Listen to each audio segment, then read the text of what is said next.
1920 سے پہلے جب یہ سارے ملک ایک ہی ملک تھا جو ترکی کے انڈر چلتے تھے، جن میں لبنان، عراق، شام، فلسطین، یہ سارے یو اے ای، سعودی عربیہ، یہ سارے ملک جو ہیں یہ ایک ہی ملک کے انڈر چلتے تھے جو کہ ترکی تھا۔ ترکی ایک ملک تھا جس میں بادشاہ بیٹھتا تھا، سلطان عبد الحمید جو آخری بادشاہ تھا۔ تو یہ اس کے دور کی بات ہے کہ جب 1910-11 کے اندر ایک ٹرین چلتی تھی، اور وہ جو ٹرین چلتی تھی وہ استنبول سے چلتی تھی اور شام کے علاقے سے ہوتے ہوتے لبنان کے پہاڑوں میں سے گزر کر فلسطین یروشلم شہر سے ہو کر اردن کے اندر جو صحراؤں کی وجہ سے مشہور ہے، اردن کے صحراؤں سے گزرتی ہوئی مدینہ اور مکہ حجاز میں پہنچتی تھی۔ اور انتہائی خوبصورت یاد ہے مسلمانوں کی کہ مسلمان اتنے متحد تھے کہ اس پورے سفر کے دوران، یہ جو ٹرین چلتی تھی، اس پورے سفر میں آپ کو کسی ویزا کی ضرورت نہیں تھی۔ آج جو 20 سے زیادہ ملک بنتے ہیں یہ ایک ترکی کے انڈر چل رہے تھے، ان سارے ملکوں کا آپ کو ویزا نہیں چاہیے تھا۔ ترکی میں ترک زبان بولی جاتی تھی اور ان علاقوں میں عرب زبان بولی جاتی تھی، کلچر مختلف تھے، لیکن صرف ایک قومی، ایک ملک تھا۔ اور یہ بات میں اس لیے کر رہا ہوں کہ آج جو سارے ملک بن گئے ہیں، علیحدہ علیحدہ ویزے بن گئے ہیں، تو آپ سوچیں کہ ایک شینجن ویزا ہوتا ہے، اور وہ شینجن ویزا کس کو کہتے ہیں؟ شینجن ویزا کہتے ہیں کہ یورپ میں 26 ملک ایسے ہیں کہ جن کو صرف ایک ویزا چاہیے۔ اگر آپ کے پاس ایک ویزا، شینجن نام کا ویزا ہوگا تو آپ 26 ملکوں میں سفر کر سکتے ہیں۔ آپ غور کریں کہ آج سے 100 سال پہلے مسلمان کس صورتحال پہ تھے۔ تب مسلمان اتنے ملکوں میں سفر کر رہے تھے اور ویزا نہیں چاہیے تھا۔ اور ایک خاص بات کہ لبنان کے انگور بہت مشہور تھے۔ جب یہ ٹرین چلتی تھی تو لوگ لبنان سے انگور خریدتے تھے۔ یروشلم شہر جہاں پر زیتون بہت مشہور ہے، حدیث میں ہے کہ فلسطین میں، یروشلم میں، بیت المقدس کے زیتون کے درخت بہت مشہور ہے، ادھر سے لوگ زیتون خریدتے تھے۔ اور اردن عمان کی روٹی بہت مشہور تھی، یہ آج بھی چیزیں ان کی مشہور ہیں، تو ادھر سے چیزیں بائے کرتے تھے۔ پھر آپ جانتے ہیں حجاز جو کہ مکہ مدینہ کے علاقے کو کہتے ہیں، اس علاقے کی کھجوریں پورے عرب میں بہت مشہور ہیں، پوری دنیا میں ایسی کھجوریں جو اس کوالٹی کی کھجوریں ہیں وہ کہیں نہیں ہیں۔ تو ٹرین میں سفر کرتے ہوئے لوگ ایک جگہ سے دوسری جگہ یہ چیزیں بھی کیری کرتے تھے، خرید کر لے کے جاتے تھے۔ کتنی محبت تھی، کتنا پیار تھا۔ اور مجھے اپنے آپ کا یاد ہے کہ جب میں نے پہلا عمرہ کیا 1999 میں، یعنی کہ 99 میں جب میں نے عمرہ کیا، تو مجھے یاد ہے کہ جس جگہ پر آج برج مکہ ہے، جو مکہ ٹاور ہے، جو کلاک ٹاور ہے، اس جگہ پر ایک ترکوں کا قلعہ تھا جو 1923، حالانکہ 23 کے بعد سارے ملک علیحدہ علیحدہ ہو گئے تھے، کالونیز بن گئی تھی، پھر سعودی عربیہ بن گیا 1932 میں، تو پھر بھی وہ قلعہ موجود تھا، وہ پہاڑی موجود تھی، وہ پہاڑی کے اوپر قلعہ تھا۔ اور ترکوں کے کئی ایسی چیزیں مدینہ میں بھی آج موجود ہیں جو ترکیوں کے ہاتھوں سے بنی ہوئی چیزیں ہیں۔ تو یہ جو مسلمانوں کا سارا آپس میں اتنا محبت تھا، اتنا پیار تھا، یہ سب کچھ کیوں ختم ہوا؟ یہ سارا ایک سازش تھی، اور اس سازش کے کئی کردار تھے، اور وہ سازش جو ہے وہ مصطفیٰ کمال اتاترک ایک بندہ تھا، اس بندے کے ذریعے یہ سب کچھ کام ہوا، اور ترکی ایک علیحدہ ملک بن گیا۔ باقی سارے جتنے ملک تھے جو ترکی کے انڈر چلتے تھے وہ ساری بانٹ دیے گئے کچھ ملکوں میں۔ یو کے نے انگلینڈ کے حصے میں کوئی ملک آ گیا، فرانس کے حصے میں کوئی ملک آ گیا۔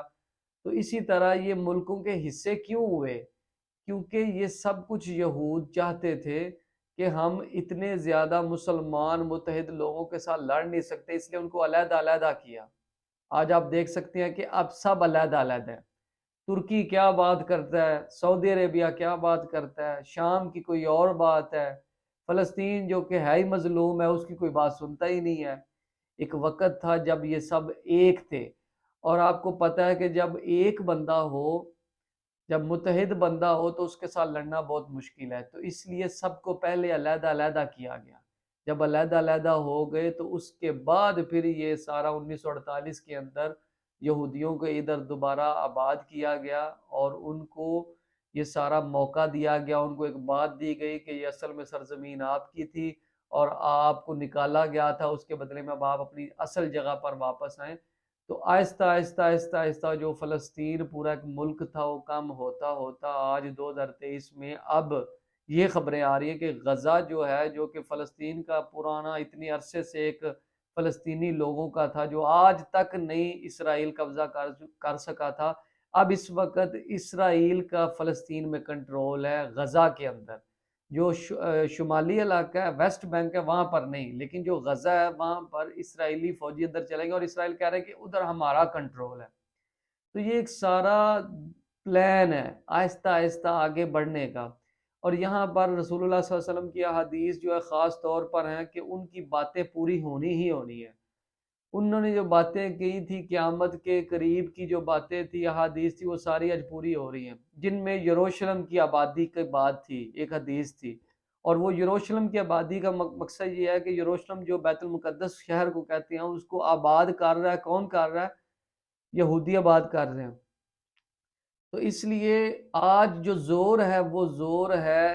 تاریخ کو پڑھنے کا، کہ تاریخ کو جب انسان پڑھتا ہے تو یاد آتا ہے کہ مسلمان کتنے متحد تھے، اور آج مسلمان جو کہ کئی ملکوں میں متحد ہیں، یہ نام کی ساری کانفرنس ہو رہی ہیں، OIC ہو رہی ہے، کچھ کر نہیں رہے، کچھ ہو بھی نہیں رہا،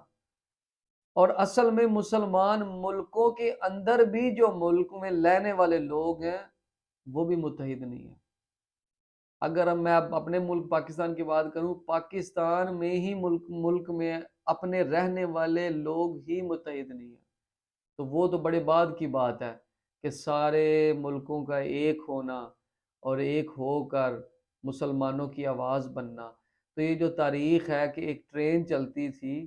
وہ ٹرین جو چلتی تھی آج وہی ٹرین جو ہے وہ یورپ میں چل رہی ہے، شینجن ایریا میں چل رہی ہے، وہاں پر ایک ویزا ہے 26 ملکوں کا، اور کبھی ایک ایسا وقت تھا جب مسلمان ملکوں میں 26 ملکوں کا کوئی ویزا ہی نہیں ہوتا تھا، جن ملکوں میں لبنان، شام، عراق، فلسطین، اردن، سعودی عربیہ، UAE کے ساری ریاستیں،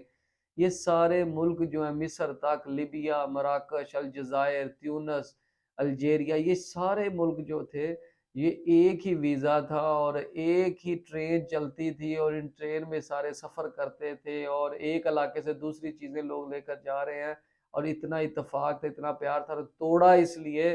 کہ جب یہ علیحدہ علیحدہ ہو جائے گے تب ان سے لڑنے میں آسانی ہوگی، اور وہی سب ہوا، اور 1948 میں آئے یہودی، ادھر رہنا شروع ہوئے، پھر 1967 میں جنگ ہوئی، جنگیں ہوتی ہوتی آہستہ آہستہ قبضہ ہوتا ہوتا آج یہ حال ہے کہ فلسطین اقلیت میں ہے اور یہودی جو ہیں وہ اکثریت میں ہو چکے ہیں، اور پورا اسرائیل پھیل گیا جو ایک ملک ہی نہیں تھا، اور فلسطین جو ایک ملک تھا وہ ملک کم ہوتا ہوتا آج غزہ سے بھی وہ نکل رہے ہیں، اور غزہ بھی اسرائیل کے کنٹرول میں آ گیا۔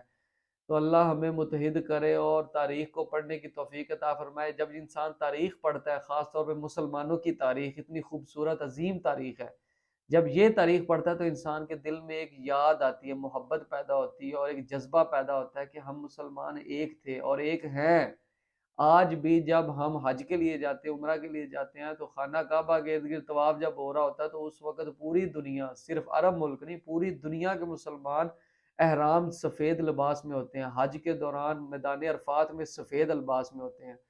تو اس لیے مسلمان کا درد جو ہے وہ یہی ہے کہ وہ سارے مسلمانوں کے لیے درد رکھے، اور یہ آخری درجہ ہے کہ اگر آپ اپنے دل میں درد ہی رکھ لو کہ وہ تڑپ رہے ہیں، ان کو تکلیف پہنچ رہی ہے، اور آپ اتنی ہی تکلیف دیکھ لو